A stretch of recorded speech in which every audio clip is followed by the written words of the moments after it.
Bienvenue dans Invested Academy, le podcast dédié à celles et à ceux qui veulent devenir conseillers en gestion de patrimoine, réussir leur reconversion et développer leur activité.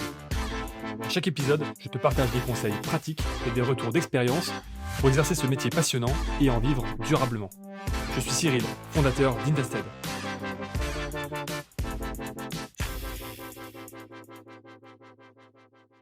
Je vais te dire quelque chose qui m'a fait perdre beaucoup de temps au début. Tous les prospects ne sont pas faits pour devenir tes clients. Et ça, c'est ni de leur faute, et encore moins de la tienne. Pourquoi ? Parce qu'il existe deux types de profils financiers. Et si tu comprends pas ça, tu vas passer ton temps à essayer de convaincre des gens qui ne veulent pas être convaincus. Au début, quand j'ai démarré en tant que conseiller en gestion de patrimoine indépendant, j'avais cette idée un peu idéaliste. Je vais faire de l'éducation financière, je vais ouvrir les yeux des gens, je vais aider ceux qui ne savent pas. Alors c'est très noble, mais c'est économiquement totalement inefficace. J'ai compris avec le temps qu'il existe deux catégories très distinctes de clients. Et que ton rôle, si tu veux développer ton activité, ce n'est pas de transformer les gens, c'est de servir ceux qui sont déjà prêts. Alors je le dis totalement sans jugement.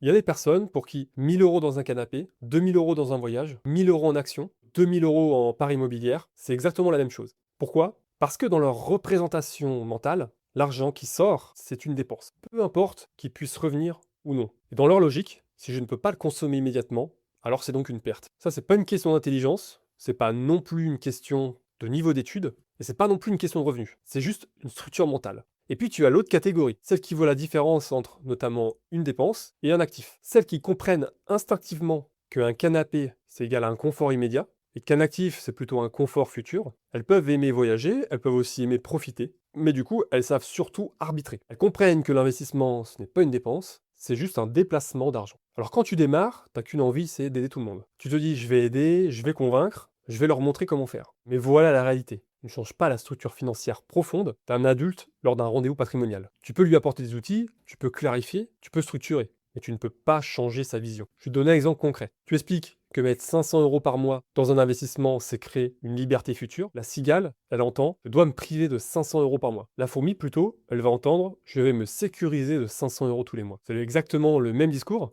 mais c'est une interprétation qui est très différente. Donc si tu veux développer ton activité, ne cible pas tout le monde. Ne cible pas forcément les revenus, ne cible pas forcément l'âge, ne cible pas forcément non plus le métier, cible plutôt la mentalité. Cherche les fourmis. Et notamment celles qui ont déjà commencé à investir, qui se posent des questions patrimoniales, qui ont peut-être déjà une épargne et qui comprennent la notion de rendement, et puis surtout qui acceptent la notion de temps long. Parce qu'un prospect compatible, c'est un client fluide. Un prospect incompatible, c'est des objections permanentes, de la frustration, du temps perdu, et puis des dossiers qui n'aboutiront pas. Et le pire dans tout ça, c'est que tu vas croire que tu es mauvais. Tu n'arrives pas à convertir tes prospects en clients, alors qu'en réalité, c'est juste un problème de cible. Alors la fourmi, elle peut juger la cigale. La cigale aussi, elle peut juger la fourmi. Mais aucune n'a raison. Simplement, elles n'ont pas les mêmes priorités. Et toi, en tant que CGP, tu dois choisir ton marché. Et ton marché, ce sont les personnes qui veulent investir, et pas celles qu'il faut convaincre d'investir. Si tu veux réussir dans ce métier, ne perds pas ton énergie à transformer. Cherche plutôt l'alignement. Alors la compétence technique, elle est importante, mais la compatibilité psychologique, elle l'est encore plus.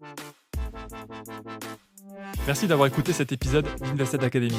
Si ce contenu t'a aidé, pense à t'abonner sur ta plateforme d'écoute préférée et à laisser un avis 5 étoiles pour soutenir le podcast. Et pour aller plus loin, retrouve toutes nos ressources sur academy.invest-ed.fr. À très vite pour un nouvel épisode.